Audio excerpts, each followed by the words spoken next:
Alright class, इसमें हम बात करेंगे कि एक्सपोनेंशियल का ग्राफ कैसे बनाना है और उसकी रेंज हमें कैसे फाइंड आउट करनी होती है। तो हमारे पास अगर लिखा हो y is equals to e to the power x, simple graph हमारे पास कैसे बनेगा, बहुत सिंपल है। मान लीजिए कि ये हमारा एक रफली सा ग्रिड आ गया, ठीक है। अब जब आपके पास ई पावर x का ग्राफ होगा तो आप ये देखो कि यार इसकी पावर में मेरे पास जीरो कब आ जाएगा, ठीक है। तो अभी तो हमारे पास चूँकि ई पावर x से बहुत सिंपल केस है, हमने कहा यार अगर हमारे पास x की वैल्यू जीरो हो जाएगी तो y आ जाएगा e to the power zero, और हमें पता है कि anything with leads power zero is equals to one. तो जब x ज़ीरो होगा तो y वन आएगा, that means you got the point asymptote वाला, ठीक है, सॉरी इंटरसेप्ट पॉइंट आ जाएगा, ठीक है। अच्छा जी, अगर मैं y को ज़ीरो पुट कर दूँ, मैं बात करूँ कि व्हाट इफ़ y ज़ीरो में x वो क्या होगा, x इंटरसेप्ट क्या होगा, तो हमारे पास है y is equals to e power x, y की जगह मैंने कहा ज़ीरो पुट करो, is equals to e power x। तो ये आ जाएगा, we need to apply ln on both side, so ln of zero is equals to x, और ln ऑफ ज़ीरो हमारे पास हो रहता है अनडिफाइंड।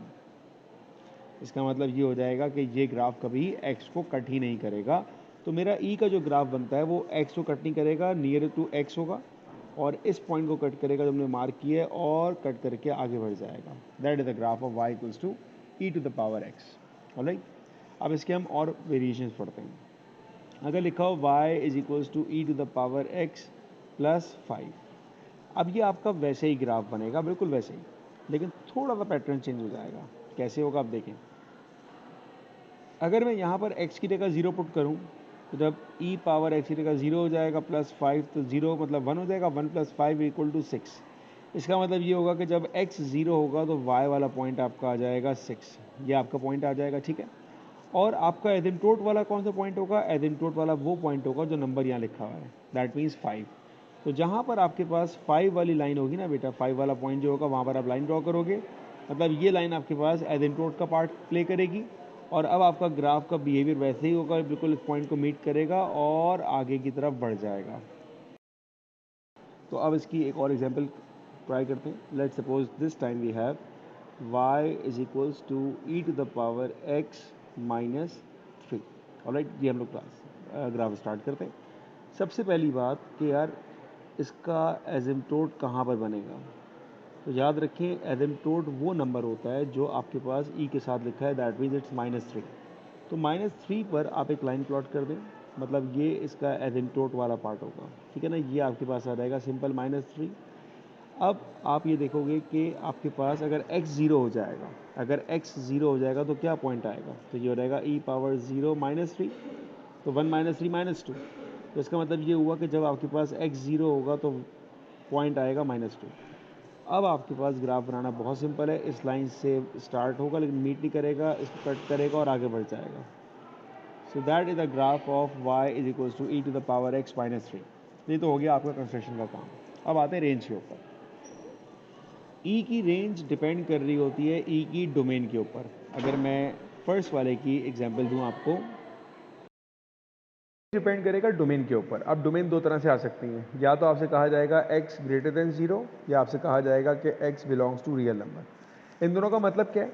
अगर मैं कहूँगा x ग्रेटर देन ज़ीरो, मतलब मैं ये कह रहा हूँ कि x इज़ ऑलवेज पॉजिटिव, और अगर मैं कह रहा हूँ x belongs to real number तो x कैन बी नेगेटिव और पॉजिटिव बोथ, ये फ़र्क होता है, ठीक है ना। इसका इम्पैक्ट रेंज पे कैसे पड़ेगा, देखिए अगर हम बात करें x is greater than zero, और हम बात करें अभी इस वाले ग्राफ की, फर्स्ट वन ग्राफ इसकी बात करें, ठीक है, इसकी बात कर रहे हैं।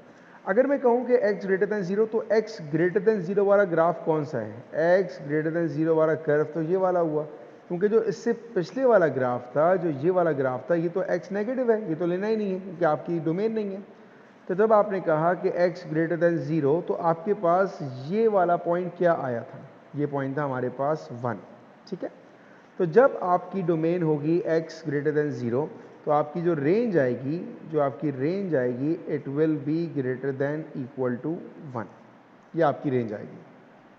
ऑलराइट, अच्छा अगर ये कह दे कि x belongs to real number, real number का मतलब क्या हुआ कि we are taking negative and positive both, तो अब जो ग्राफ होगा वो ये पूरा होगा, that is for x belongs to real number. जब x belongs to real number होगा तो अब आपकी रेंज क्या होगी, देखें आपका ग्राफ तो ऊपर जाया जा रहा है, मतलब अपर लिमिट तो कोई है नहीं, लेकिन क्या आपका ग्राफ कभी ज़ीरो को मीट करेगा? तो ये कभी ज़ीरो को मीट नहीं करेगा, हमेशा ज़ीरो से ऊपर होगा। तो ये हो जाएगा f of x greater than zero. ये आपके पास हो गया इसका answer, range of exponential function. अगले पार्ट पर आते हैं बेटा। अब हम स्टार्ट करते हैं e power x plus five. तो मेरे पास है y is equals to e power x plus five. We need to find out range. हमारे पास रेंज के लिए दो केसेस बना लेते हैं कि अगर हमारी x domain x greater than zero होगी तो क्या होगा, और अगर x belongs to real number होगी तो क्या होगा। अगर एक्स ग्रेटर देन ज़ीरो, वही वाली बात कि एक्स तो यहाँ पर नेगेटिव हो ही नहीं सकता, तो एक्स ग्रेटर देन ज़ीरो पे तो ये वाला पार्ट आ जाएगा। That means for this part we have range क्या हो जाएगी हमारे पास, greater than equal to six. Six से ऊपर जाएगी, सिक्स से नीचे तो कभी भी नहीं आ सकती हमारे पास। लेकिन अगर मैं आपसे कहूँ कि x belongs to real number, real number का मतलब ये हो गया कि अब ये सारा पार्ट आपका कंसीडर किया जाएगा। x can be negative, x can B positive. तो अब आपके पास जो स्मॉलेस्ट वैल्यू आई है वो आपका हमेशा एसिम्प्टोट होता है, और ये अब 5 से हमेशा ऊपर जा रहा होगा, कभी 5 को तो कट करेगा नहीं है। तो ये आपका आंसर हो जाएगा। यही चीज़ अप्लाई करते हैं बेटा लास्ट वाले पार्ट में। हम रेंज ढूंढ रहे हैं इसकी भी।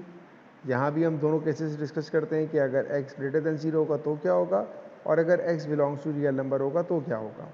अगर x ग्रेटर देन ज़ीरो है तो ग्राफ का कौन सा पार्ट किया जाएगा कंसीडर, ग्राफ का ये वाला पार्ट कंसीडर किया जाएगा अगर x की value greater than zero positive है।